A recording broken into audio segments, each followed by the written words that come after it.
বিয়েতে টাকা পয়সা নেয় পুরুষ মানুষ, বাবা আরো খাতারনাক। আল্লাহ, আপনাদের এখানে ছেলেরা কি কি ড্রেস পরে বিয়ে করতে যায়? প্যান্ট না পাঞ্জাবি? শেরওয়ানি, আরো খাতারনাক। শেরওয়ানি পরে যায়, আবার দেখবেন এইরকম করে রুমাল নিয়ে বসে থাকে। আরে ওর মতো বেহায়া জগতে আর কেউ আছে? মেয়ের বাপের কাছে টাকা দিয়ে আবার এইরকম করে আছে, মানে কি লজ্জাশীল পুরুষ। মনে হচ্ছে আব্দুল কাদের জিলানী এসেছে বিয়ে করতে, তাই না? অথচ হারাম করে আগেই 60,000 টাকা নিয়েছে মেয়ের বাপের কাছে। এরকম পুরুষ মানুষ আছে?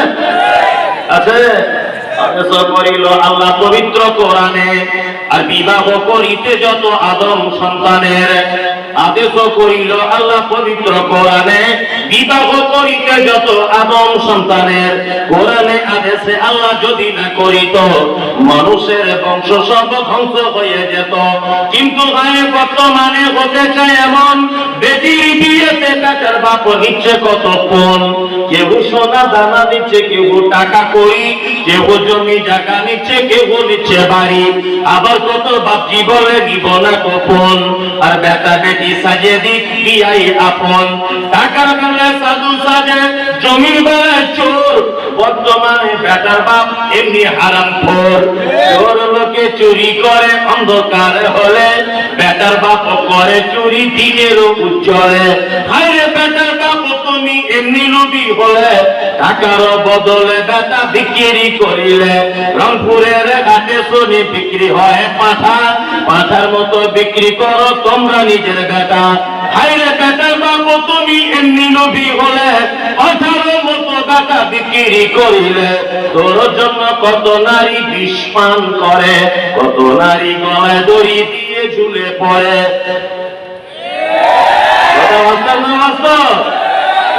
এই দেখুন, এই বড় পাঞ্জাবি সমাজের অবস্থা। পাঞ্জাবি একদম মোটামুটি সে গাঁট পর্যন্ত পায়।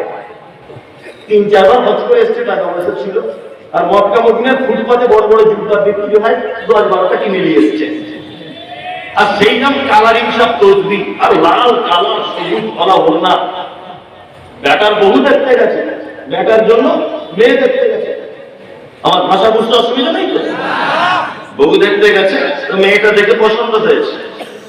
যে মানুষ সৃষ্টির কারণ কি, আমাদেরকে পৃথিবীতে পাঠানো হয়েছে কেন? আমার আগে যিনি বক্তব্য রাখছিলেন, আলহামদুলিল্লাহ ওনার কণ্ঠস্বর খুবই মিষ্টি। আমি অত সুরসার করে বলতে পারি না, আমি অত চিল্লামিল্লি করতে পারবো না। মাইক যখন আছে অত জোরে বলারও প্রয়োজন নেই। আস্তে আস্তে আস্তে আস্তে করে আপনাদেরকে বুঝিয়ে বুঝিয়ে বলার চেষ্টা করব ইনশাআল্লাহ।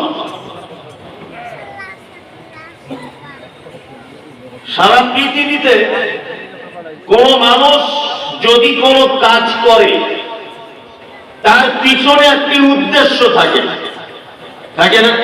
থাকে। আমি এখানে এলাম, আমাকে একজন ভাই 1 গ্লাস পানি দিলেন, অল্প বয়সের একটি ছেলে। ও যে পানিটা আমাকে এনে দিয়েছে, ওর পিছনে একটি উদ্দেশ্য আছে।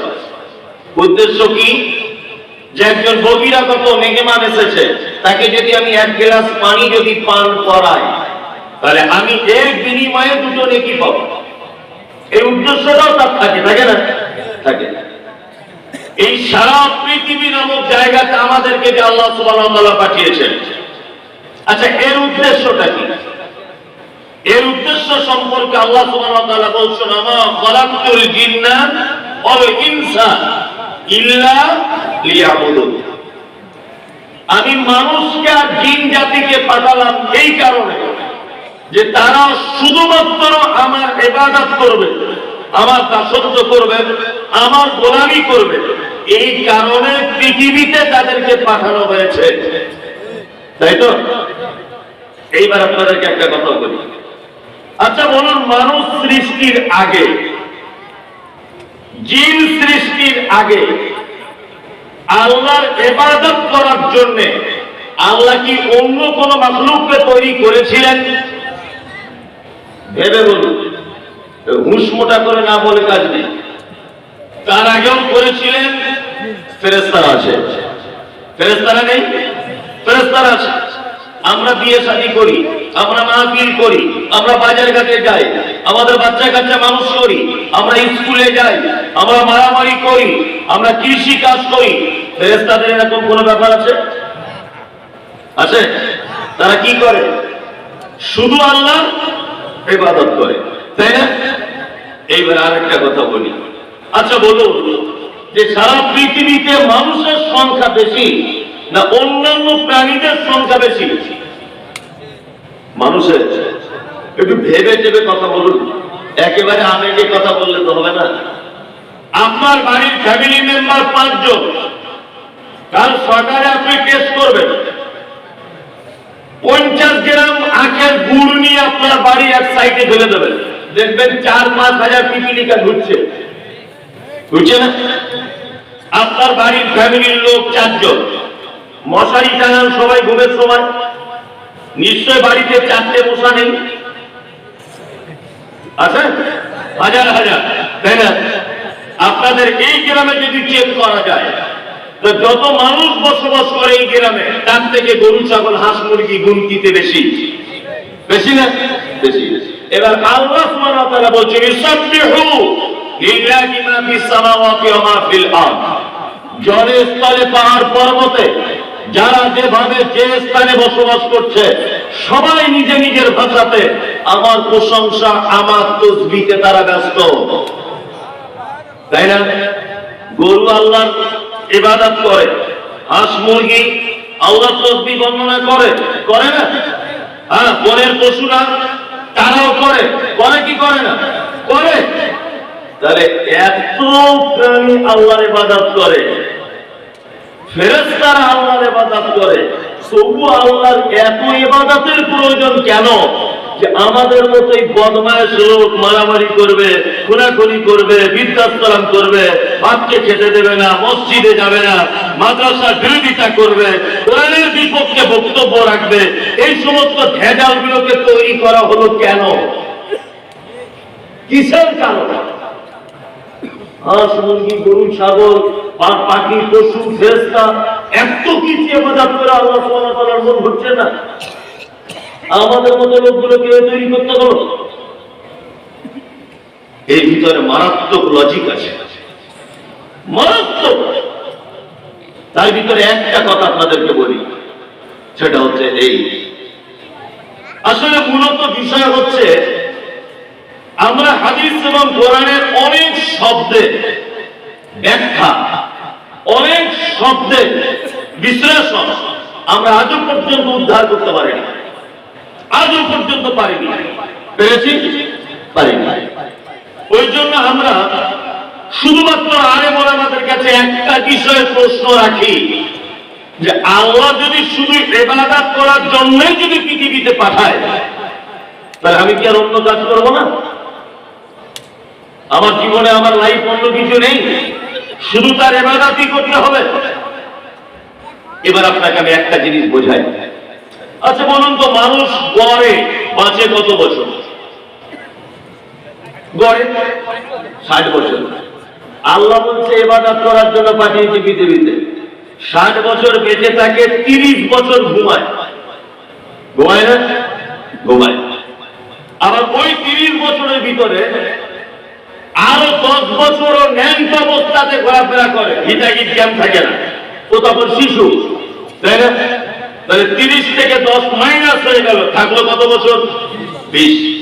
ওই 20 বছরের ভিতরে আবার শেষের দিকে 5 বছর বাদ, কানে কম শুনবে, কাপড়ে পেচ্ছা ফিরে ফেলবে, ওজন নষ্ট হয়ে যাবে, কথাবার্তা কম বুঝবে, চোখের দৃষ্টি কমে যাবে, তাহলে আরো 5 বছর মাইনাস, থাকলো কত? 15 বছর। মাত্র 15 বছরের জীবন। এই 15 বছরের ভিতরে আপনার মাস্টার ডিগ্রি করা, আপনার প্রতিষ্ঠিত হওয়া, আপনার বিবাহিত জীবন, আপনার পারিবারিক জীবন, আপনার ছেলে মেয়ে মানুষ করা, আপনার ঘুমোতে, আপনার পেচ্ছাপ পায়খানা, এতে আপনার গোসলখানা, জমি চাষাবাদ, স্কুলে যাওয়া, বেড়াতে যাওয়া, দেশ ভ্রমণ, সবকিছু এই 15 বছরের ভিতরে সীমাবদ্ধ, তাই না? তাহলে এই 15 বছরের ভিতরেও আবার এত কাজ, তাই না? তাহলে এই কথা তার করবেন কত? ইবাদত করবেন কখন? আর টাইম আছে? নাই। আসলে ব্যাপার হচ্ছে যে আমরা ইবাদত যে কাকে বলে, গোলামি দাসত্ব যে কাকে বলে, এইটাই আমরা বুঝি না। এইটাই আমরা বুঝি না। নাম্বার 1, আমরা মূলত ইবাদত বলতে বুঝি নামাজ পড়া, হজ করা, যাকাত দেওয়া, কলেমা পড়া আর মাহফিল শোনা, এইগুলো ইবাদত, তাই না? এইগুলো আমরা ইবাদত মনে করি কি করি না? করি। কিন্তু মূলত বিষয় হচ্ছে একটি, এক গ্লাস পানি পান করতে গেলে কটি সুন্নত লাগে? 5টি। জেনে শুনে বলছেন? কটা? 7টি। মানে ইখতিলাফ, মানে মতবিরোধ। 1, ডান হাতে পান করতে হয়। 2, দেখে পান করতে হয়। 3, বিসমিল্লাহ বলে পান করতে হয়। 4, 3 নিঃশ্বাসে পান করতে হয়। 5, বসে পান করতে হয়। 6, পান করা হয়ে গেলে আলহামদুলিল্লাহ বলতে হয়। তাহলে 6টা, তাই তো? আপনি নরমালও তো পানি পান করেন, করেন না? যেখানে সেখানে দাঁড়িয়ে চায়ের দোকানে এখানে করেন কি করেন? করেন। তা আপনি যদি 1 গ্লাস পানিকে হাতে ধরে এই 6টি সুন্নতের অবলম্বনে যদি পানি পান করেন, তাহলে আপনার পানি পান করতে যতটা সময় অতিবাহিত হলো ততটা সময় ইবাদত বলে গণ্য হবে আল্লাহর দরবারে। কোনো সমস্যা নেই। আপনি ভাত খান, ভাত খান, ভাত খাওয়ার নিয়ম কি? একদম গপ গপ গপ গপ করে মেরে দেওয়া, তাই তো? না, প্রথমে দস্তরখান ফেলতে হবে। ভাত বেড়ে দেবে আপনার স্ত্রী, আপনার নিজের দিক থেকে ভাত মাখানো শুরু করবেন, তাই তো? একটা ভাত দস্তরখানে পড়ে গেল, কি করবেন? তুলে নিয়ে আবার খেতে হবে। বাসন বা পাত্রের প্লেটের মাঝখানে হাত দিয়ে ভাত মাখানো যাবে না, ওখানে বরকত নাজিল হয়। বিসমিল্লাহ বলে ভাতটা খাবেন। 1-2টা করে লোকমা নিবেন আর বলবে মাঝে মধ্যে, পাখির মাংসটা খুব স্বাদ, আলহামদুলিল্লাহ। আলু ভর্তাটা খুব মজা, আলহামদুলিল্লাহ। গরুর গোশতটা খুব টেস্ট, আলহামদুলিল্লাহ। এই যে বলা হয়ে গেল, ভাত খাওয়া শেষ, আপনি কি করবেন? দোয়া বলবেন, আলহামদুলিল্লাহিল্লাযী আত'আমানি ওয়া সাকানি ওয়া জাআলানি মিনাল মুসলিমিন। এই দোয়াটা বলে যদি আপনি ভাত খাওয়াটা কমপ্লিট যদি করেন, তাহলে আপনার ভাত খেতে যতটা সময় অপচয় হয়েছে ততটা টাইম ইবাদত করে আল্লাহর দরবারে গণ্য করে দেওয়া হবে। তার মানে বোঝা যায়, ঘুমোতে যাওয়া থেকে আর ঘুমোতে যাওয়া পর্যন্ত, মানে ঘুমোতে যাওয়া থেকে ঘুমোতে যাওয়া পর্যন্ত, এই সারাদিনের দৈনন্দিন জীবনের প্রতিটা কাজ আপনি যদি আল্লাহ সুবহানাহু ওয়া তাআলা এবং মুহাম্মদ সাল্লাল্লাহু আলাইহি ওয়াসাল্লামের পদ্ধতিতে যদি করেন, তাহলে প্রতিটা কাজ ইবাদতে পরিণত হবে ইনশাআল্লাহ। বলছে আপনি তো ঘুমাচ্ছিলেন, এই পাগল কথা জানেন, ঘুমোতে যাওয়ার আগের নিয়মগুলো যদি মুহাম্মদ সাল্লাল্লাহু আলাইহি ওয়াসাল্লামের হয়, আর ঘুম থেকে উঠে একটা নিয়ম আছে ওইটা যদি মুহাম্মদ সাল্লাল্লাহু আলাইহি ওয়াসাল্লামের হয়, তাহলে তুমি যদি 8 ঘন্টা একভাবে যদি বিছানায় শুয়ে থাকো, 8 ঘন্টাই তোমার ইবাদত। তার মানে আমরা ইবাদতের সংজ্ঞা বুঝতে পারি নাই, ওই জন্য আমাদের কাছে কঠিন হচ্ছিল, তাই না? এইবার আপনাদেরকে আমি কয়েকটি কথা বলবো, সেটা হচ্ছে এই ইবাদত এই যে 2 ভাগে বিভক্ত। কটি ভাগে বিভক্ত? 2 ভাগে বিভক্ত। একটি হচ্ছে ফরজ আর একটি হচ্ছে কি? সুন্নত, তাই না? ফরজটা কি? ফরজ হচ্ছে আল্লাহ সুবহানাহু ওয়া তাআলার পক্ষ থেকে যেটা আদেশ করা হয়েছে, এটা কি? ফরজ। সুন্নাত কি? যেটা মুহাম্মদ সাল্লাল্লাহু আলাইহি ওয়াসাল্লামের পক্ষ থেকে নির্দেশ দেওয়া হয়েছে, এর নাম কি? সুন্নাত। তবে আবার আল্লাহ রাসূলের জীবনকে 3টে ভাগে ভাগ করা হয়েছে, সারা দৈনন্দিন জীবনের রুটিনকে 3টে ভাগে ভাগ করা হয়েছে। কটি ভাগ? 3টে। খুব মনোযোগ দিয়ে শুনবেন, আমি শেষ পর্যন্ত এমন একটা জায়গায় যাব আপনি বিস্ময়ভূত হবেন ইনশাআল্লাহ। 1, নবীজি লাউয়ের তরকারি খেতে পছন্দ করতেন, করতেন না? করতেন। আল্লাহ রাসূল মধু খেতে পছন্দ করতেন, করতেন না? আল্লাহ রাসূল খাওয়া দাওয়া শেষ করে মিষ্টি জাতীয় জিনিস খেতে পছন্দ করতেন। আল্লাহ রাসূল জুব্বা পরিধান করতেন, করতেন না? আল্লাহ রাসূল মাথাতে পাগড়ি দিতেন, দিতেন না? আচ্ছা বলুন তো, এগুলো সুন্নত কি সুন্নত নয়? সুন্নত না, সুন্নত নাই। সুন্নত আলাদা জিনিস, এগুলো একটাও সুন্নত না। আল্লাহ নবী লাউত তরকারি খেতে পছন্দ করতেন, আপনি সেই উদ্দেশ্যে লাউত তরকারি খান, এটা নবীকে ভালোবাসার নেকি পাবেন, এটা সুন্নতের নেকি পাবেন না। কারণ কারণ হচ্ছে এই, আল্লাহ রাসূল লাউত তরকারি খেতে হবে, এর উপকার কত, এটা না খেলে গোনা কত, এটা খেলে নেকি কত, এটা খেতেই হবে, এইরকম কোনো কথা বলেননি উম্মতের জন্য। নরমালে নবীজি লাউত তরকারি পছন্দ করতেন, এটা নবীজির আদব। আপনি সেই ভালোবাসার খাতিরে আপনি লাউত তরকারি খান, নবীকে ভালোবাসার নেকি পাবেন, কিন্তু আপনি সুন্নতের নেকি পাবেন না। জুব্বা, এটা অনেক হাদিস আছে, এটা একটা ট্র্যাডিশন, সংস্কৃতি। পাগড়ি, এটা একটা ট্র্যাডিশন, সংস্কৃতি। দেখবেন, আমি নিজে দেখেছি, আমি 9 বার মক্কাতে গেছি, আলহামদুলিল্লাহ। আমি মক্কাতে গিয়ে দেখেছি, এখানে হাদিস আমরা প্রমাণ করবেন এই কথা, যে মসজিদে নববীতে জুব্বা পরে সালাত আদায় করে মাথায় লাল ওড়না দিয়ে মসজিদ থেকে বার হয়ে এসে ওই লোকটাকে দেখছি আবার সিগারেট টানছে। যারা আরবিয়ান, যারা আরবের লোক, তাদের কথা বলছি। আচ্ছা বলুন তো, এখন যদি আপনাকে মাথায় পাগড়ি দিয়ে আর জুব্বা পরিয়ে কেউ যদি আপনাকে বলে যে একটু বিড়ি টানো, বলুন তো আমরা এটাকে সম্মান করি কি করি না? জানতে পারবো? লজ্জা করবে কি করবে না? করবে। ওখানকার লোকে লজ্জা করে না। আসলে নবীজি জুব্বা পড়তেন বলে যে ওরা পরে, এটা না, এটা ওদের সংস্কৃতি। সবাই দাঁড়িয়ে নাই, তবুও দেখছেন জুব্বা পরে লাল পাগড়ি পরে ঘুরছে, সিগারেটও টানছে। কি বলছি বুঝতে পারছেন? তার মানে এটা একটা ট্র্যাডিশন। আল্লাহ নবী সাল্লাল্লাহু আলাইহি ওয়াসাল্লাম যেখানে জন্মগ্রহণ করেছিলেন, সেখানকার পোশাকই ওটা ছিল। তার মানে এটা সুন্নাত নয়। কেউ যদি পাগড়ি নাই বা পড়ে, কোনো অসুবিধা আছে? কোনো অসুবিধা নাই, এটা সুন্নাত নয়। সুন্নাত আমাদেরকে বুঝতে হবে। এক, ফরজ সালাতের আগে, ফজরের ফরজ সালাতের আগে 2 রাকাত সুন্নাত পড়তে হয়, হয় না? এই সুন্নতের ব্যাপারে আল্লাহ রাসূল কি বলেছেন? সারা দুনিয়া, সারা পৃথিবীতে যত মূল্যবান সম্পদ আছে, সব মূল্যবান সম্পদের থেকে ফজরের ফরজ সালাতের পূর্বে 2 রাকাত সুন্নাত তার থেকে মূল্যবান সম্পদ, তাই না? তার মানে এটা সুন্নাত। মিসওয়াক করি আমরা, দাঁতন করি না? করি, দাঁতন করি, করি না? এটা সুন্নাত।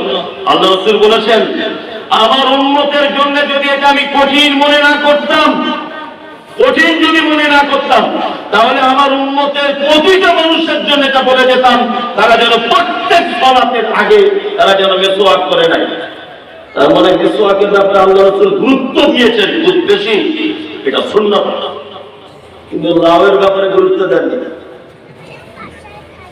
কি বললাম বুঝলেন?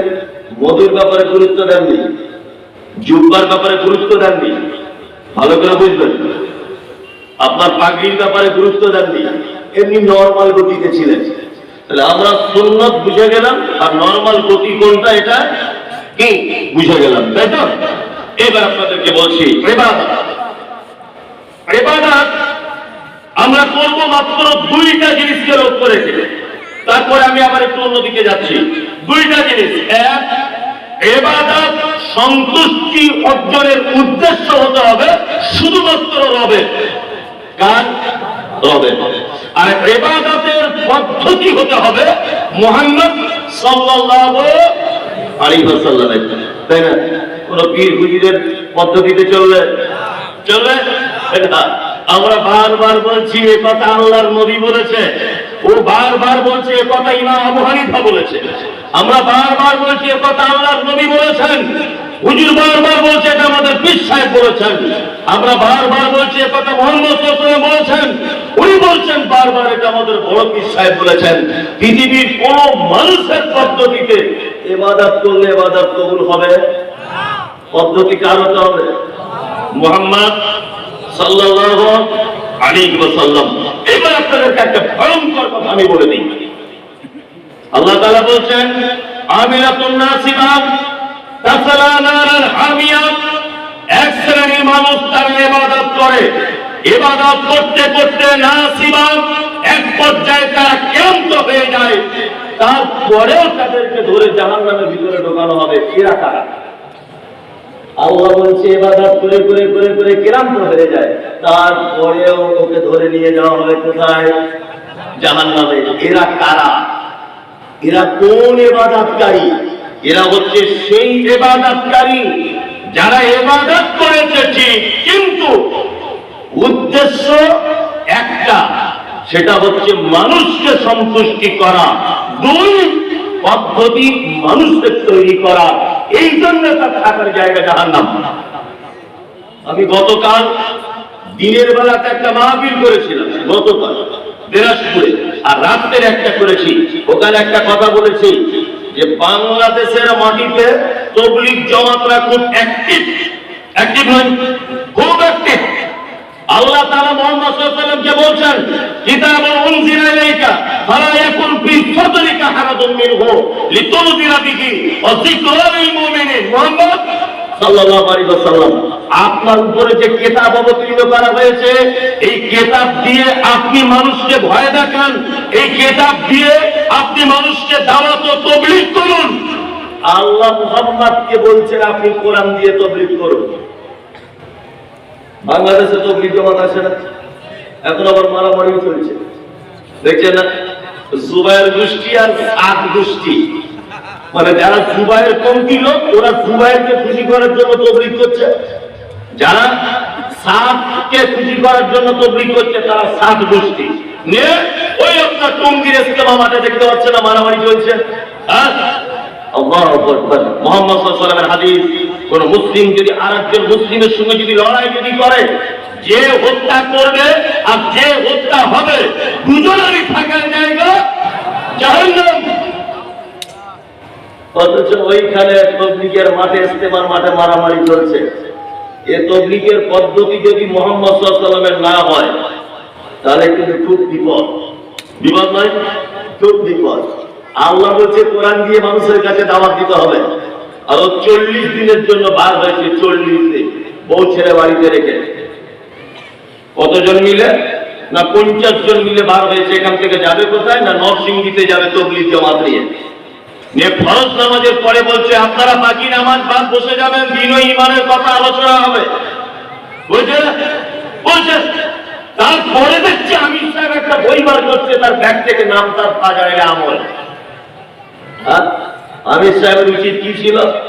পবিত্র আল কোরআনের 2 সূরার বাংলা অনুবাদ করে মানুষকে শোনানো উচিত ছিল না?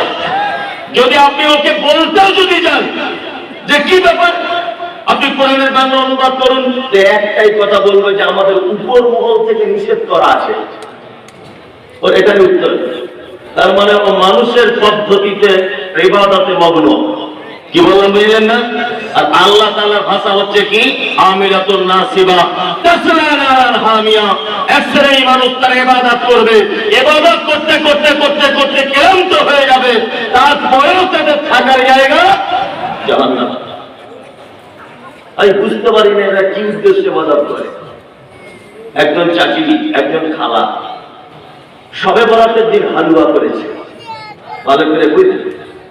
আপনাদের এখানে করে? অনেক এলাকায় করে, যারা বেদাতে ভরপুর তারা করে না, করে। তা খালাকে জিজ্ঞাসা করছি, খালা আজকে হালুয়া করলে কি ব্যাপার? তো বলছে তোমার মা করেনি। বলছি না তো। বলছি তুমি তো সেই মুমতাজুল ইসলাম 1 নম্বর নবীর দুশমন। বলছি কেন নবীর দুশমন কেন? বলছি বিয়াদব, নবী দাঁত ভেঙে দিয়েছিল, নবী শক্ত জিনিস খেতে পারেনি, ওই জন্য নরম জিনিস চেয়েছিল, আমরা সুন্নাত পালন করছি, আমরা ওই জন্য হালুয়া করেছি। এটা হচ্ছে খালার যুক্তি। কি বললাম বুঝলেন? আমার বেটা যদি এখন বলে আব্বু তোমার বিয়ের বরযাত্রী গিয়েছিলাম আমি, এই কথাটা কেমন লাগে? মানা যায়? আমার মেয়ে যদি বলে আব্বা তুমি আর মা যখন বিয়ে করতে গিয়েছিলে গাড়ি করে আসছিলে, আমি তখন তোমাদের দুজনের মাঝখানে বসেছিলাম, মনে আছে? আচ্ছা এই কথাটা চলবে? চলবে বলুন? চলবে। আপনাকে একটা মজার কথা বলি, যে মহিলা হালুয়া করে বসে আছে শবে বরাতের দিন, শবে বরাত হয় কোন মাসে? শাবান মাসে। শাবান মাসে 15 তারিখে, তাই না? শাবানের 15 তারিখে হালুয়া করেছে খালা। ভালো করে বুঝবেন কি বলছি আমি। শাবান মাস পূরণ হতে এখনো কতদিন বাকি? 15 দিন। শাবানের পরের মাসটা কি? রমজান। রমজানের 30 দিন, এই দিকের 15 দিন, হলো কতদিন? 1.5 মাস, তাই তো? 45 দিন। এখনো পর্যন্ত আল্লাহ নবী দাঁত ভাঙছে না। দাঁত ভাঙছে কবে? রমজানের পরের মাসটার নাম কি? শাওয়াল। শাওয়াল মাসের 7 তারিখে বদর উহুদের যুদ্ধে আল্লাহ নবী সাল্লাল্লাহু আলাইহি ওয়াসাল্লামের দাঁত ভেঙেছে। তার মানে খালা এত বড় শয়তান, নবীর দাঁত ভাঙা 2 মাস থেকে হালুয়া করে বসে আছে। এত বড় শয়তান, এখনো দাঁত ভাঙেনি। এখনো 1 মাস 23 দিন 22 দিন বাকি দাঁত ভাঙতে। ও এত নবী প্রেমিক আগে থেকে হালুয়া করে বসে আছে। আসলে নবী প্রেমিক না, ও শয়তান প্রেমিক। কি বলছি, বুঝতে পারছেন না? অনেক সহি হাদিস যখন আমরা বলি, অনেক কথা, তখন একটা কথা বারবার বলে, তাহলে আমার বাপ দাদার 14 পুরুষ কি ভুল করে এসেছে? মুমতাজুল ইসলাম তুমি কি ঠিক? এটা তাদের কথা ইবাদতের ক্ষেত্রে, কথা না? অথচ আল্লাহ তাআলা বলছেন, ওমা আতাকুমুর রাসূল ফাকুযুহু ওমা নাহাকুম আনহু ফানতাহু। আমার নবী যেটা দেয় ওটা গ্রহণ করো, আমার নবী যেটা নিষেধ করে তার থেকে দূরে থাকো। তার মানে ইবাদতের ক্ষেত্রে প্রত্যেক বিষয়ের মডেল আমাদেরকে মুহাম্মদ সাল্লাল্লাহু আলাইহি ওয়াসাল্লাম। শুধু ফতোয়া দিচ্ছে আপনাদের বাংলাদেশে তো হুজুরের শেষ নাই। আব্দুর রাজ্জাক বিন ইউসুফ হাফেজাহুল্লাহ সারা বাংলাদেশের একটা মানে কৃতি সন্তান, সারা বাংলাদেশের শিরক এবং বেদাতের ভয়ঙ্কর একজন মানুষ। এইরকম একটা মানুষকে তাগির মতো একজন পাগল গাছ থেকে বান হওয়ালো, বলছে রাজ্জাক বিন ইউসুফ না কাযযাব বিন ইউসুফ। তাগির মতো একটা গান গাওয়ালো বলছে। ভালো করে বুঝবেন, আমি বুঝতে পেরেছি আসলে দোষ এদের নয়, এদের একটা জায়গাতে প্রবলেম। আমি ধরেছি সেটা। প্রবলেমটা কি বলি? একটা ম্যাথর ভীষণ সারাদিন পায়খানা পরিষ্কার করে করে দুপুর বেলাতে ক্লান্ত হয়ে গেছে। রাস্তাতে আসার সময় একটা বট গাছের তলাতে বিশ্রাম নিচ্ছে। এখন আর একটা আতরওয়ালা, সেও পাড়ায় ফেরি করে করে আতর বিক্রি করে, সেও বেচারা ক্লান্ত হয়েছে, সেও বট গাছের তলাতে আশ্রয় নিয়েছে। এখন আতরওয়ালা ওর পাশে যখনই বসেছে নাক ধরছে, কি গন্ধ, কি গন্ধ। তখন ওই লোকটা বলছে, আপনি কি আমার সিমটম থেকে বুঝতে পারছেন আমার হাতে ঝাঁট আর বালতি? তার মানে আমি এখন। লোকটা তখন আতরওয়ালা বলছে, ভাই আমাকেও বসতে হবে, আপনাকেও বসতে হবে, সুন্দর একটা পরিবেশ তৈরি করা যাক। বলছে কি পরিবেশ? বলছে পরিবেশ হচ্ছে একটা, আমার কাছে জান্নাতুল ফেরদাউস আছে, আপনাকে কি একটু লাগিয়ে দিব? আতরওয়ালা তো ফেরদাউস সম্পর্কে বোঝে না, সারা জীবন পায়খানা পরিষ্কার করে, ও কি? এখন আতরওয়ালা জান্নাতুল ফেরদাউস বার করে ওর জামাতে লাগিয়ে দিয়েছে। এখন আতরওয়ালা যখনই লাগিয়েছে, মেথর তখন ছটফট করতে করতে অজ্ঞান হয়ে গেছে। আর আতরওয়ালা তো খুব বিপদে, মহা মুশকিলে পড়লাম। হ্যাঁ, তো কঠিন বিপদ। আল্লাহু আকবার, ছিলাম ভালো, আতর যে কেন লাগাতে গেলাম? ও তখন বুদ্ধি করে তাড়াতাড়ি করে একটা গাড়ি ভাড়া করে ওকে আপনার রংপুরের এক হাসপাতালে নিয়ে গেছে। চিকিৎসক জ্ঞানী লোক, বুদ্ধিমান লোক। চিকিৎসক আতরওয়ালাকে বলছে, মুরব্বী সাহেব ঘটনা কি? তখন আতরওয়ালা বলছে, ভাই চিকিৎসক তুমি আমার ভাইয়ের মতো, বা বেটা চিকিৎসক তুমি আমার বেটার মতো। আরে আমরা দুজন বসেছিলাম, ঘটনা এই এই, ও মেথর ওর গা দিয়ে গন্ধ বার হচ্ছিল, একটু জান্নাতুল ফেরদাউস মেরে দিয়েছি, এই জন্য এই অবস্থা এই।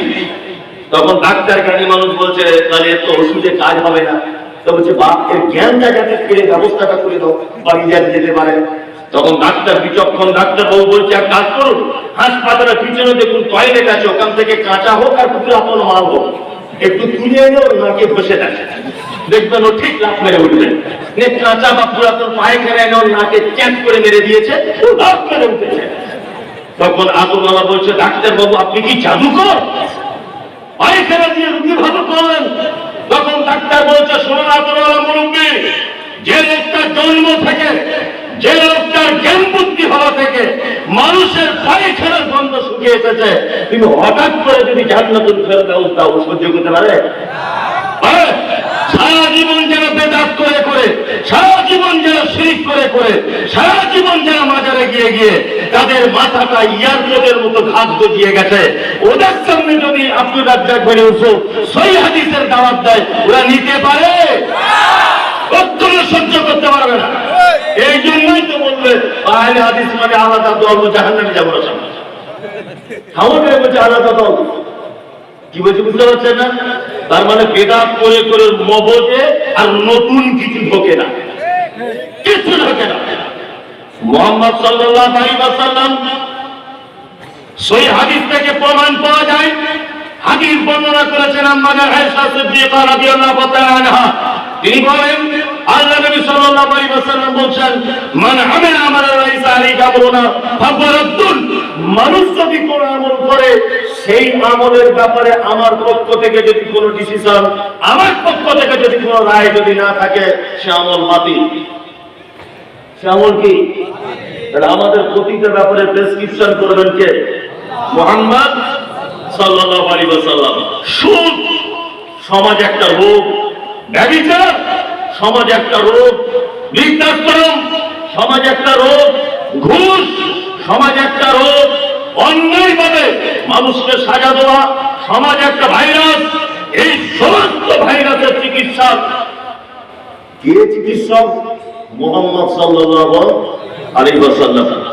ওনার অনুযায়ী যদি চিকিৎসা করা যায়, তাহলে কি হবে?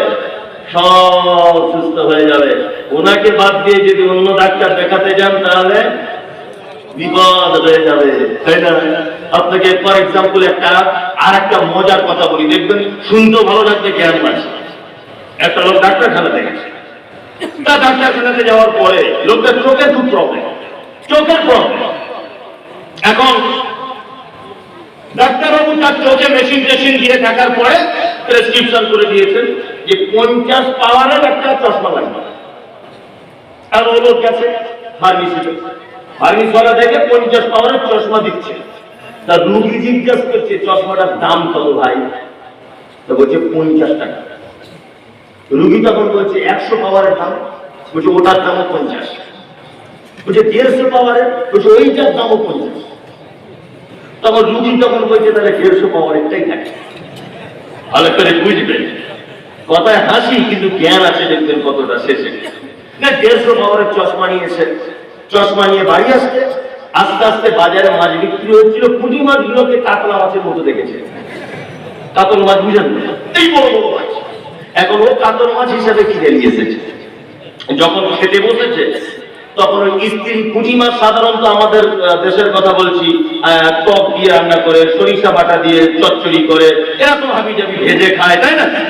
পুঁটি মাছ কি আর টাকা পিস করা যায়? ওর স্বামী খেতে বসে স্ত্রীকে বলছে, আরে পিস দে। ওর বউ বলছে, আগো পুঁটি মাছের আবার পিস হয়? ভালো করে বুঝলেন? তখন ওর বরটা জাহান্নামী মেয়ে কোথায় গেছে, পুঁটি মাছের পিস হয় না, আমি কাঁচা মাছ কিনে এনেছি। বলছে না, আমার মরা নারীর পছন্দ, বলছি তুমি পুঁটি মাছ এনেছো। স্বামী স্ত্রীর ঝামেলা। তখন লোকটা রাগ করে ওর স্ত্রীকে 1 চড় মেরেছে। 1 সপ্তাহ স্ত্রী মার খাচ্ছে এই গোলমালের কারণে। এখন লোকটা মনে মনে ভাবছে 30 বছর বিয়ে করেছি, জীবনে স্ত্রী গায়ে হাত তোলেনি, আর আজকে ঘোড়ার দিন চশমা পড়ার কারণে আমার এই অবস্থা। আমার ভালো বন্ধু মার খাচ্ছে। তা আবার ডাক্তারখানাতে গেছে। ডাক্তারখানাতে যাওয়ার পরে জিজ্ঞাসা করছে, ডাক্তার বাবু আপনি এমন চশমা দিলেন যে আমার বউ বাঁচাই মুশকিল।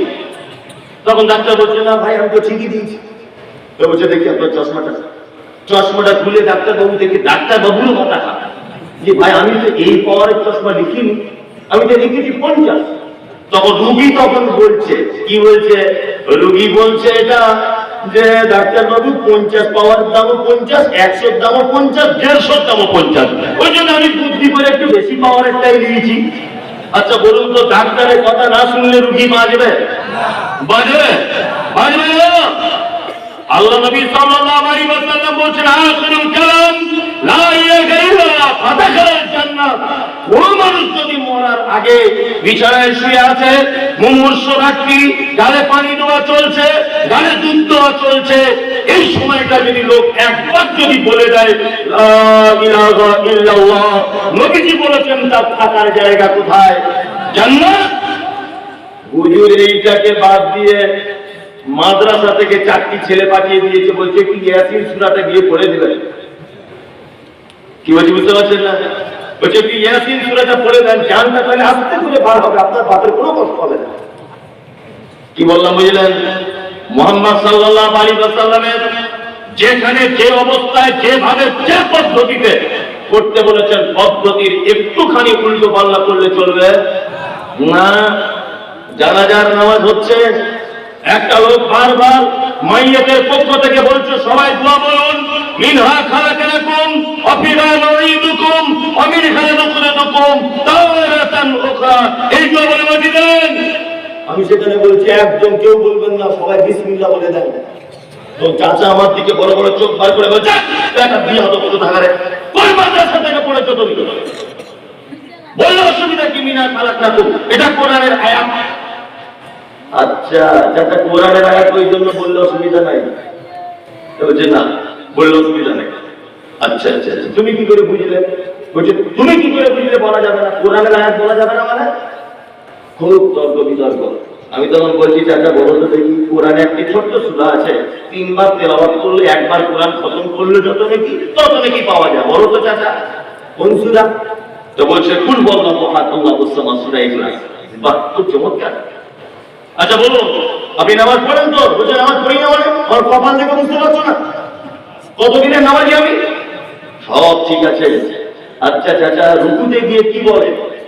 সুবহান রাব্বিয়াল আযীম। চাচা বলছে তুমি কারো ওটা বলবে? কত মর্যাদাবান একটি সূরা, ওটা পড়বে রুকুতে গিয়ে, সিজদাতে গিয়ে। বলছে না, তাহলে তো নামাজ হয় না।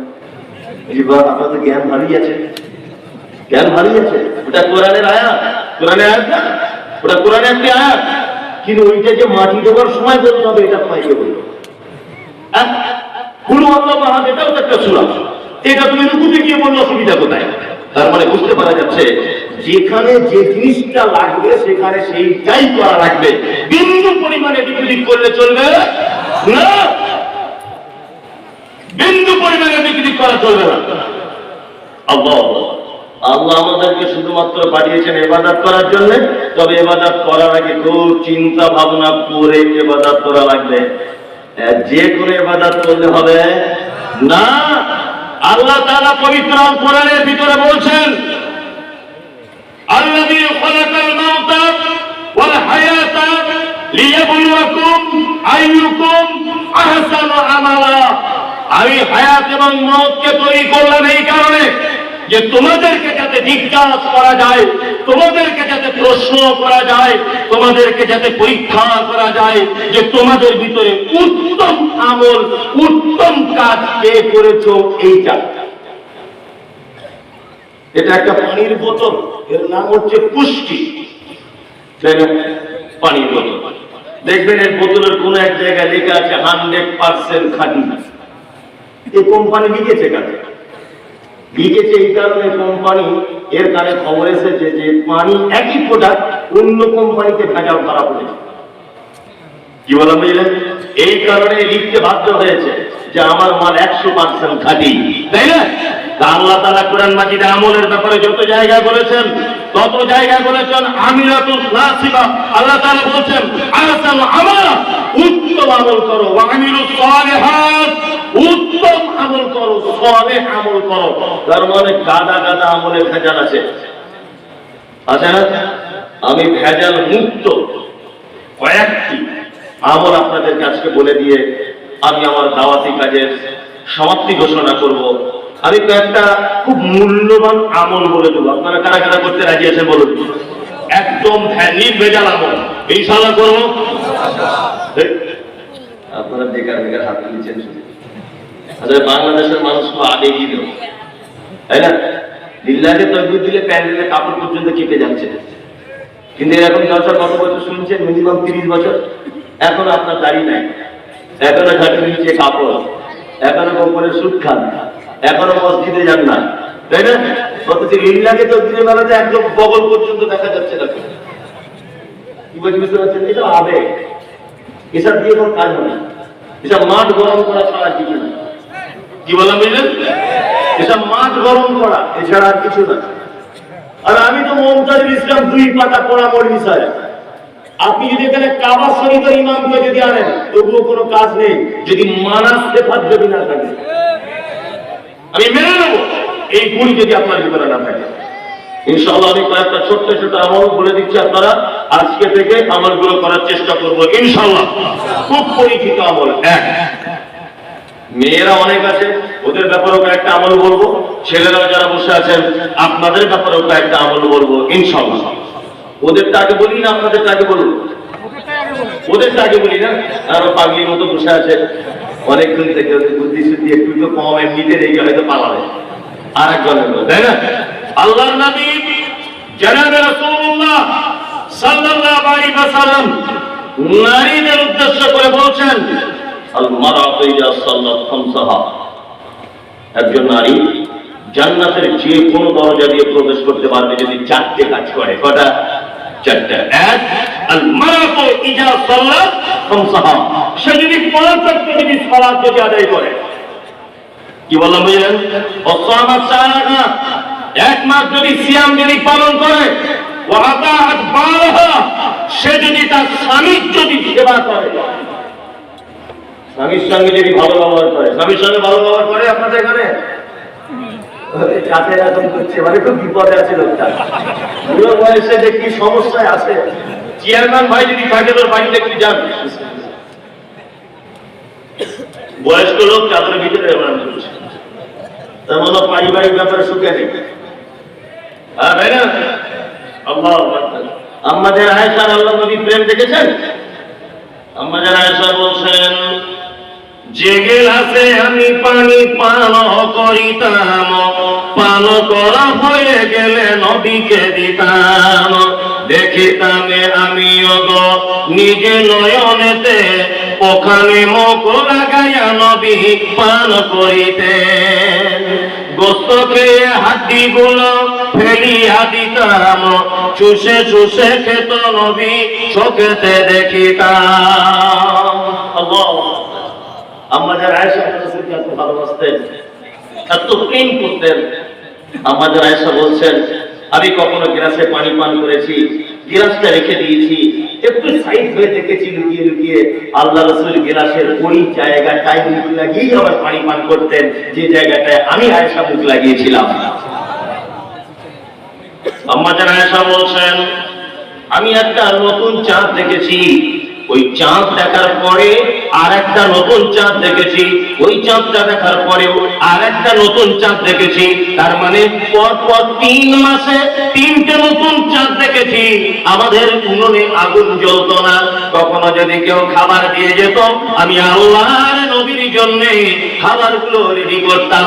একদা একজন মহিলা আমাদের বাড়িতে গোশত হাদিয়া দিয়ে গেছে, আমি খাবারটাকে রেডি করলাম, আমি খেতে বসেছি, আল্লাহর নবী খেতে বসেছেন, আমি গোশতটাকে হাড্ডিটা ফেলে দিয়েছি দস্তরখানের উপরে।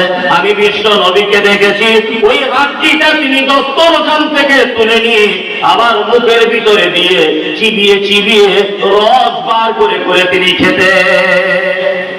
এত ভালোবাসা ছিল। আপনার স্ত্রী আপনাকে এত ভালোবাসে? আপনার আপনি খায়? কি করে খাবেন? আপনার বিড়িকে সারাদিন আরাম করে মুখে যা গন্ধ, ওর বউ যে সংসার করে এটাও কপাল ভালো।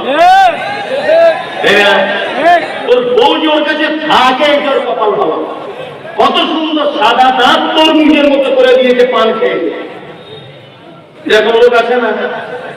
আচ্ছা, ফজর আযান হচ্ছে বলছে না, as-salatu khayrun minan nawm। চাচার ঘুম ভেঙে যাবে, ঘুম ভেঙে যাওয়ার উচিত দাফন করতে করতে মসজিদে যাওয়া।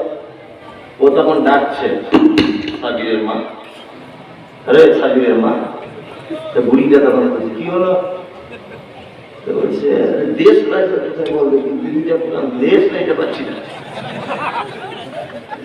দেশ লাইটে নিয়ে বাড়িতে বিড়ি ধরিয়েছে আর মসজিদের গেটে গিয়ে ফেলেছে। আর ওই বাসি মুখে যে টানের কি গন্ধ, আর ওই মাল যদি মসজিদের ভিতরে ঢুকে কাতারে যদি দাঁড়ায়, ফেরেশতারাও গন্ডগোল লাগিয়ে দিচ্ছে, কে ঢুকছে রে বাবা? এত পবিত্র জায়গায় ঢুকছে কে? আচ্ছা না, আমি বাংলাদেশের সফর করে অনেক অভিজ্ঞতা হয়েছে, অনেক অভিজ্ঞতা। তার ভিতরে সে ঢাকায় প্রোগ্রাম করতে গেছি, একদম ঢাকাতে। এই পর্যন্ত আমি আজকে নিয়ে প্রায় 15টা ডিস্ট্রিক্টে প্রোগ্রাম করছি, 15টা ডিস্ট্রিক্টে। তা কখনো যখন গাড়িতে যাচ্ছি 300 কিলো 400 কিলো রাস্তা গাড়িতে বসে আছি, ড্রাইভারকে বলছি একটু থামান ভাই গাড়িটা, থামান। তো যখন কোথাও থামাচ্ছে, বাথরুমে যাচ্ছি, তা শুধু পানের পিক আর বিড়ি, মানে 2-3 ইঞ্চি করে মোটা হয়ে গেছে, মানে এত টানা টানছে। আল্লাহ অথচ আম্মা জান আয়েশা বলছেন, যে গেলাসে আমি পানি পান করিতাম, পান করা হয়ে গেলে নবীকে দিতাম, দেখিতাম আমি নিজে নয়নেতে, ওখানে মুখ লাগাইয়া নবী পান করিতেন। গোস্ত খেয়ে হাঁটি গুলো ফেলিয়া দিতাম, শুষে শুষে খেত নবী চোখেতে দেখিতাম। আল্লাহ, এত স্বামী স্ত্রী ভালোবাসা ছিল, এত মহব্বত ছিল। কি বললেন আল্লাহ রাসূল? মেয়েদের কি বলছেন? এই নারীরা স্বামীর সেবা করো, তাহলে যাবে কোথায়? জান্নাতে, তাই না? স্বামীর সেবা করো। মায়েরা যারা আছেন, আপনারা একটি ব্যাপারটা লক্ষ্য রাখবেন। 3 হলো 4 ও আহসানাত ফারজাহা, তুমি তোমার লজ্জাস্থানের হেফাজত করবে নারী। এখনকার মেয়েরা পর্দা করে বোরখা পরে কিন্তু সবাই। আর এখন কি বোরখা উঠেছে, পিছনে দেখি গোলাপ ফুল ঝুলছে, খালা একই ব্যাপার, ওই নতুন ডিজাইন উঠেছে। ও বোরখা পরে রোদ্দুরে আসছে 4-5 রকমের কালার। কি বললাম বুঝলেন না? মানে সব পাথরের কাজ করা, এতে কি আর পর্দা হবে?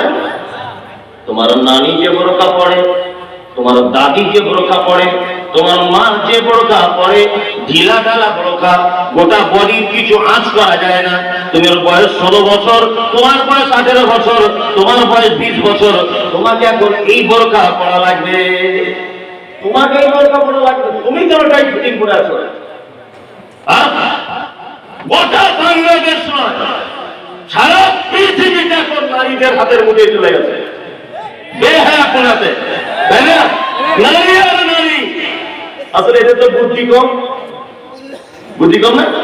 না, এ বলছে হ্যাঁ তোমাকে 4 বার গুরু হবে দেখবে, বুদ্ধি কম, পাগল কোথায় যাবে, এখনই তোমাকে বিক্রি করে দিবে। আবার নিজে দেখার কথা বলছি, কবি স্কুলে হেডমাস্টার আন্ডারপ্যান্ট করে ঘুরছে।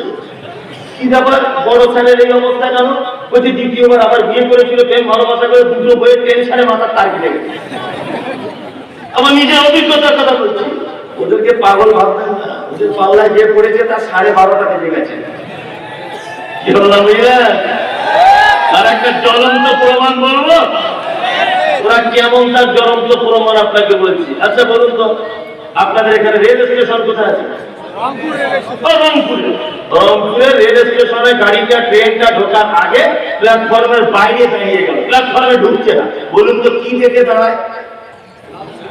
Red signal. ঠিক বলেছে, লাল মানে বিপদ। লাল কি বিপদের সংকেত, তাই না? রাস্তায় কোথাও কাজ হচ্ছে, দেখবে একজন লাল কাপড় নিয়ে দাঁড়িয়ে আছে, তাই না? আচ্ছা, প্রথম যখন বিয়ে হয়, নতুন বৌমা যখন বাড়িতে আসে, লাল কালো সবুজ সাদা নীল হলুদ কোন শাড়ি পরে আসে বলেন তো? লাল, তাই না? তার মানে প্রথমেই বিপদের সংকেত, শ্বশুর শাশুড়ি রেডি হোক, আমি এবার ঢুকছি, তাই না? 23 বছরে বেটার বিয়ে হয়েছে, 23 বছরে। রংপুর কলেজে পড়ে, 3টের সময় কলেজ ছুটি হয়, তবুও বেটা হোটেলে ভাত খায় না। বাড়ি এসে মাকে বলে, মা তোমার হাতের মতো স্বাদ হয় না, হোটেলে রান্না তোমার হাতের মতো হয় না। কি যে রান্না করে আমার মাথা ঢোকে না, তোমার হাতের যা স্বাদ। বেটা আমার 30 কিলো রাস্তা ঘুরে ঘুরে বাড়ি আসে না খেয়ে থেকে, মায়ের হাতে রান্না খাবো বলে, তাই না? বিয়ে করেছে 3 দিন, বইয়ের সঙ্গে এক বালিশে মাথা দিয়ে শুয়েছে। 4 দিনের মাথা বিরাজ করতে সকালে বলছে, মা তোকে একটা কথা বলবো। কি ব্যাপার বল? বলছে তুই আর আব্বার লোক ভালো না।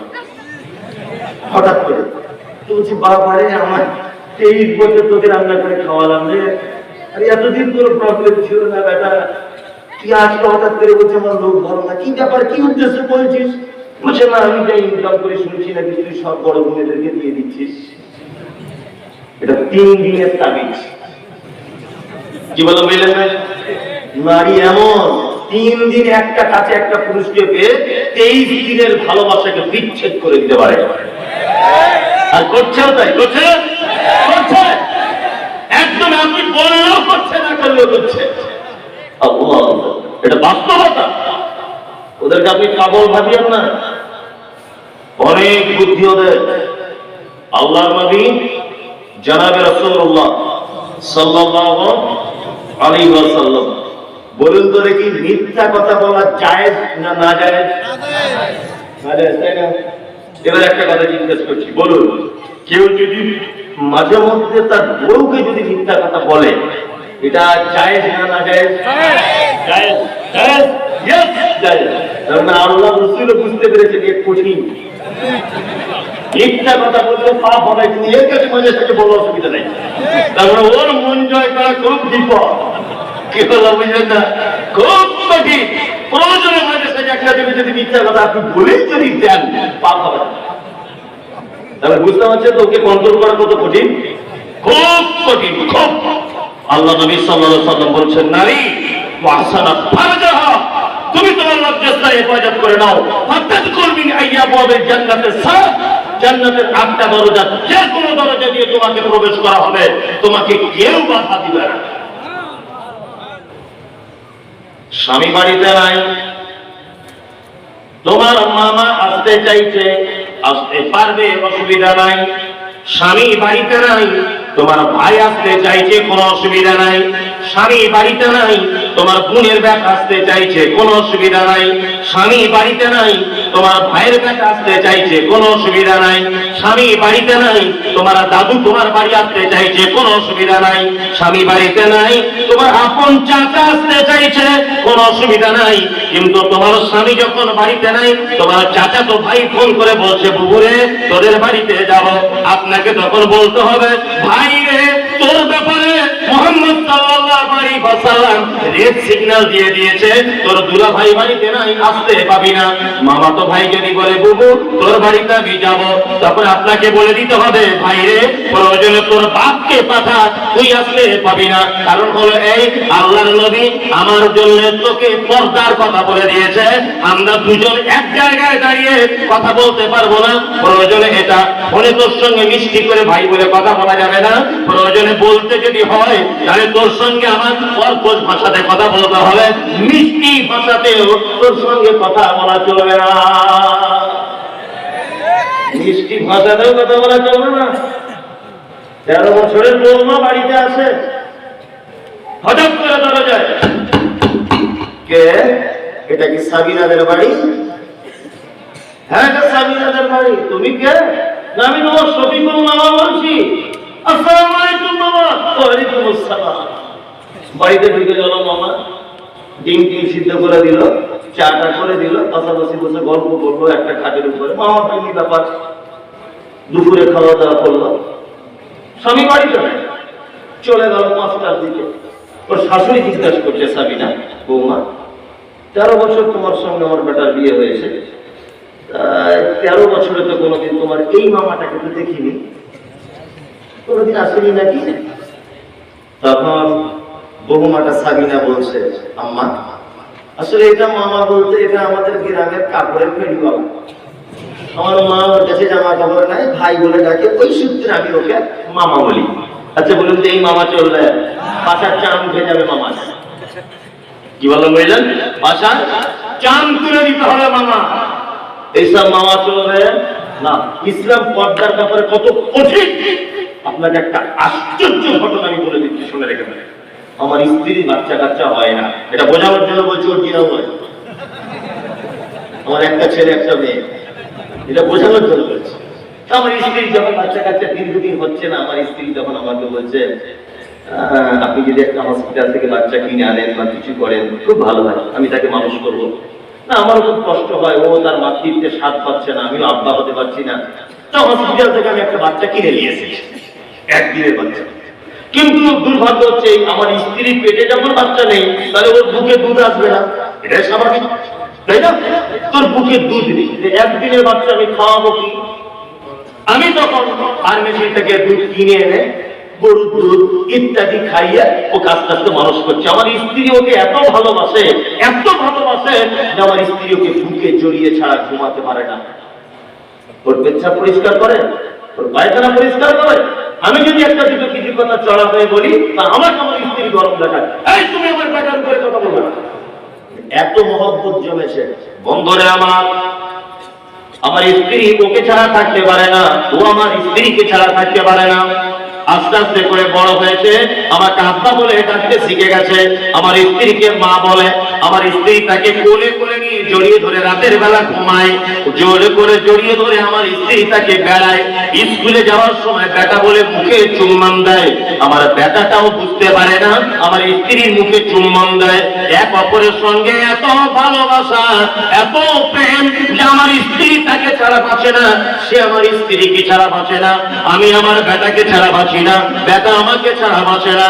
আস্তে আস্তে করে ছেলেটা বড় হয়ে গেল, তার মুখ উঠে গেল, দাড়ি উঠে গেল, সে যৌবনে পদার্পণ করেছে। শারীরিক অবস্থা দেখে, শারীরিক কাঠামো দেখে আমি বুঝতে পেরে যাচ্ছি ওর ভিতরে যৌবন চলে এসেছে, ওর এখন বিয়ে দেওয়ার বয়স হয়েছে। এইবার আপনার কাছে আমার জানতে ইচ্ছা করছে, বলুন তো দেখি, যে ছেলেটার আমার স্ত্রী মানুষ করেছে ও এখন যৌবনে পদার্পণ করেছে, এখন বলুন তো আমার স্ত্রীর সাথে ওই পালিত পুত্র আমার বেটার পর্দা আছে না নাই? আছে, আছে। পর্দা থাকতো না যদি আমার স্ত্রী বুকের কোন রকম এক ফোঁটা দুধ যদি পান করে দিত, তাহলে আর পর্দা থাকতো না। তাহলে যার পেচ্ছাপ পরিষ্কার করলো, যার পায়খানা পরিষ্কার করলো, যাকে কোলে করে নিয়ে ঘুমালো, বুকে জড়িয়ে গরম তাপ যার শরীরে লাগালো শীতকালে, সে এখন যৌবনে পদার্পণ করেছে। এখন ইসলাম বলছে মাঝখানে জাল দিয়ে ঘিরে দাও, আর কথা বলার পারমিশন নাই। পালিত পুত্রের সঙ্গে যদি পর্দা করা লাগে, তুমি কি করে চাচাতো ভাইয়ের বাইকে করে ঘোরো? তুমি কি করে অন্য লোকের বাইকে মোটরসাইকেলে করে স্কুলে যাও? তুমি কি করে বেহার মতো কুটুম পাতানো কুটুমের সঙ্গে তোমার সম্পর্ক হয়? ইসলাম পর্দার ব্যাপারে খুব কঠিন, খুব কঠিন। কঠিন না? আমাদের গ্রামগঞ্জে পর্দা আছে না? আমরা হুজুর দেখলে শুধু ঘুমটা দেয় না, হুজুর তাই না?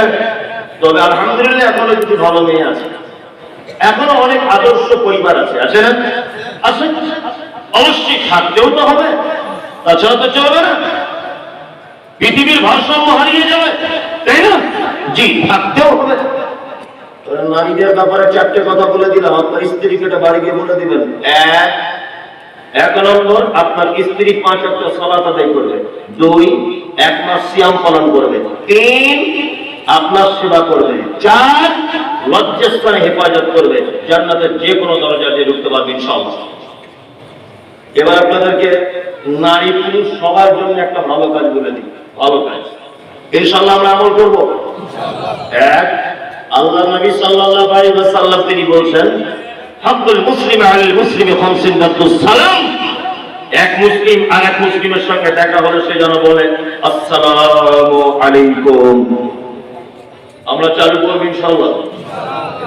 তাহলে সালাম আস্তে আস্তে কিন্তু বিলুপ্ত হচ্ছে, আপনি আইডিয়া করতে পারছেন না।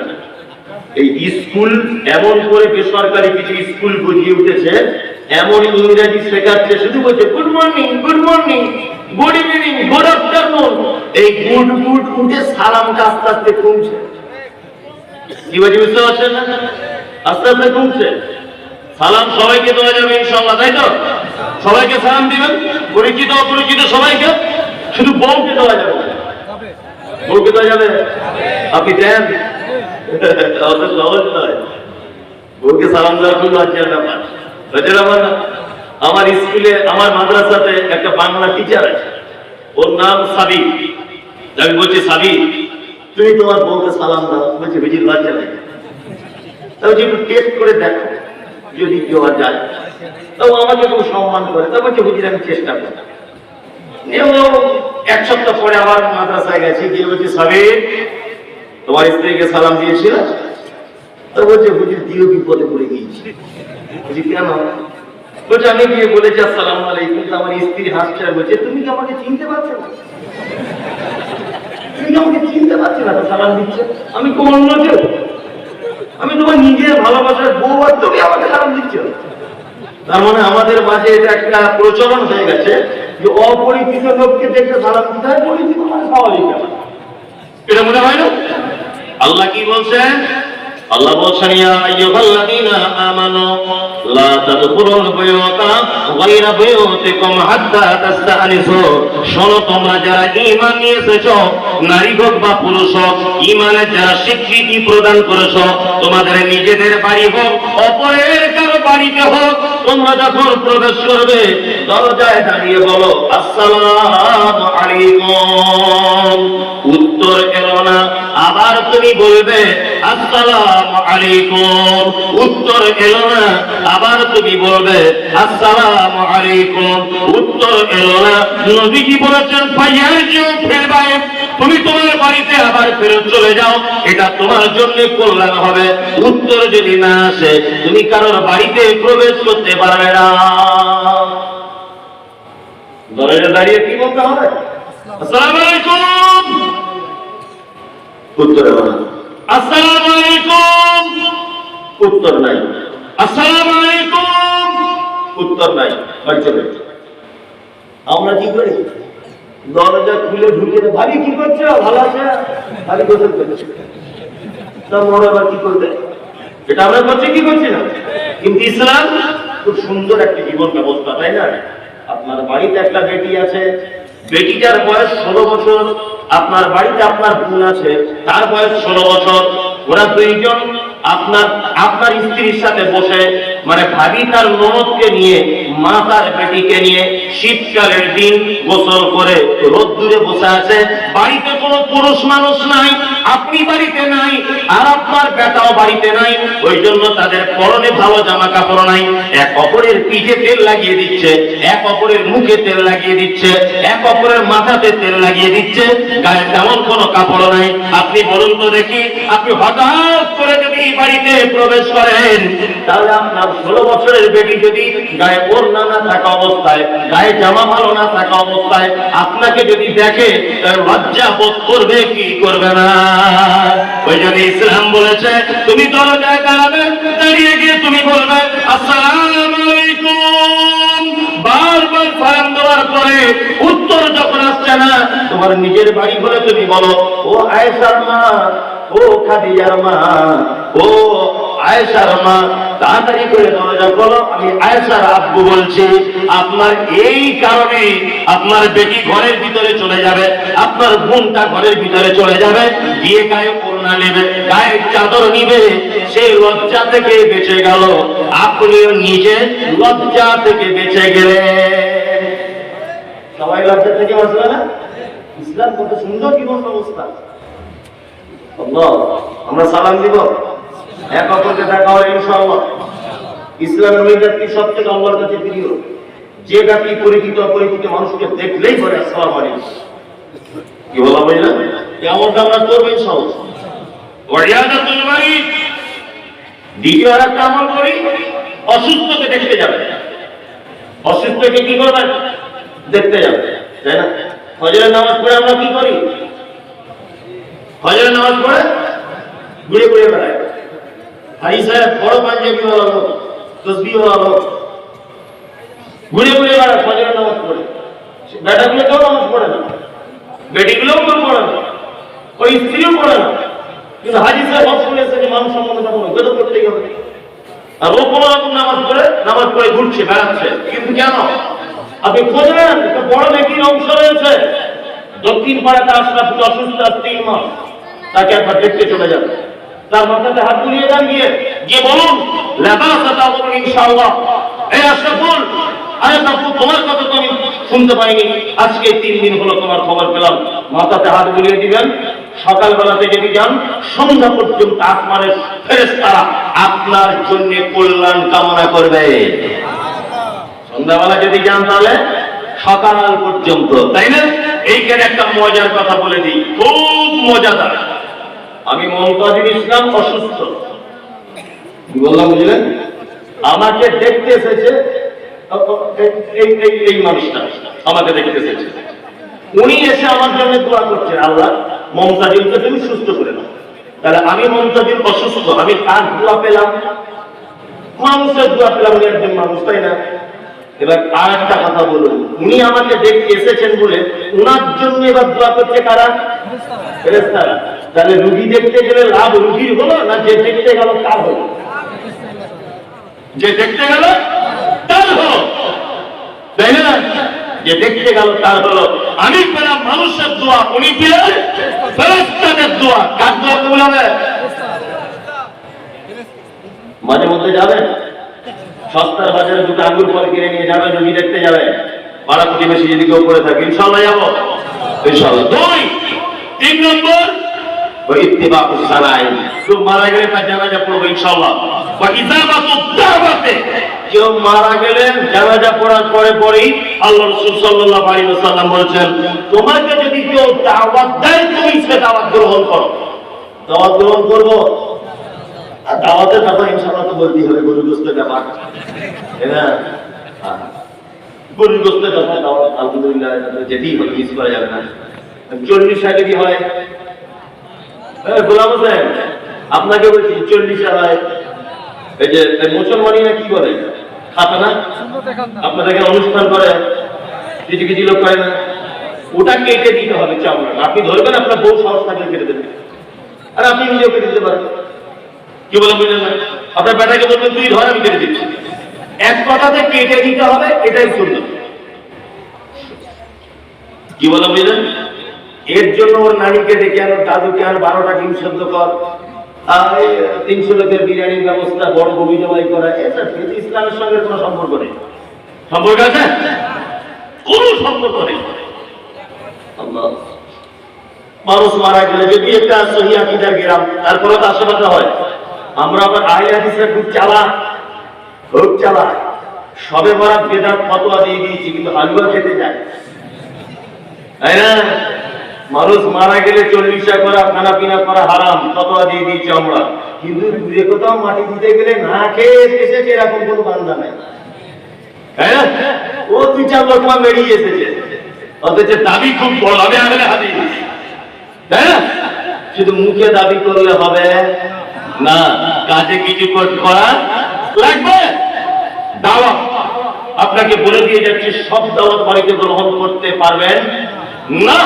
ধনী গরিবের বৈষম্য করে খেতে দেওয়া হয়েছে একটা দাওয়াত বাড়িতে, আপনি সেখানে ঢুকতে পারবেন না। দামি লোক এসেছে দামি প্রেজেন্টেশন নিয়ে, গরিব মানুষ কিছু নিয়ে যেতে পারেনি, বলছে ফটিক চাটে এসেছে, হ্যাঁ বলছে বারান্দাতে বসে খেয়ে চলে যাবে। ওটাকে ওই বাবা, ওটা তো প্রধান অতিথি, ওটা তো প্রধান বক্তা, ওটা তো হেডমাস্টার, ওটা প্রিন্সিপাল, দাম দিতে প্যান্ডেল দেয় না যেতে। ওদের লোকাল গরুর দোস্ত, এদের পাটির দোস্ত, খাসির দোস্ত, মানে কি বলবো, কাবাব, চিকেন ফ্রাই, হাবি জাবি সবকিছু। এই দাওয়াত বাড়ি খাওয়া বৈধ নয়। গরিব আর ধনীর ইসলামে কোনো বৈষম্য নাই। বৈষম্য আছে? নাই, কোনো বৈষম্য নাই। অত সহজ নয়। একটা কথা বলে দিই দৃষ্টান্ত স্বরূপ, তখনকার দিনে সবচেয়ে ধনী মানুষ ছিলেন কোন সাহাবী? উসমান গনি রাদিয়াল্লাহু তাআলা আনহু। আল্লাহর নবী জান্নাতে কার পায়ের আওয়াজ শুনেছিলেন? বেলাল। বেলাল কে? বেলাল হচ্ছে ইথিওপিয়ার এক কালো কুচকুচে লোক, ঠোঁটগুলো তার মোটা মোটা, পাখি বাসার মতো মাথার তার চুল, কালো কুচকুচে, দেখতে একেবারেই খারাপ। অথচ আল্লাহ নবী সাল্লাল্লাহু আলাইহি ওয়াসাল্লাম জান্নাতের ভিতরে বেলালের জুতোর আওয়াজ শুনিয়েছেন। তার মানে বোঝা যায় ইসলামে ধনী গরিবের কোনো বৈষম্য নাই। আছে? যদি ধনী গরিবের বৈষম্য যদি থাকতো, তাহলে আল্লাহ নবী সাল্লাল্লাহু আলাইহি ওয়াসাল্লাম উসমানকে দেখেছেন জান্নাতের ভিতরে, দেখেছেন কালো কুচকুচে, একেবারে গরিব, নিরীহ, দুস্থ, ফকির হযরত বেলাল রাদিয়াল্লাহু তাআলা আনহুকে। ভাবতে পারা যায়? ভাবতে পারা যায় না। ধনী গরিবের কোনো বৈষম্য নাই, সবার জন্য সমান, তাই না? চলুন আর একটা দাওয়াত বাড়ি বলি। আপনাদের এখানে তো বিয়ে শাদী হলে টাকা পয়সা, এটা কোনো সিস্টেম নেই। আছে?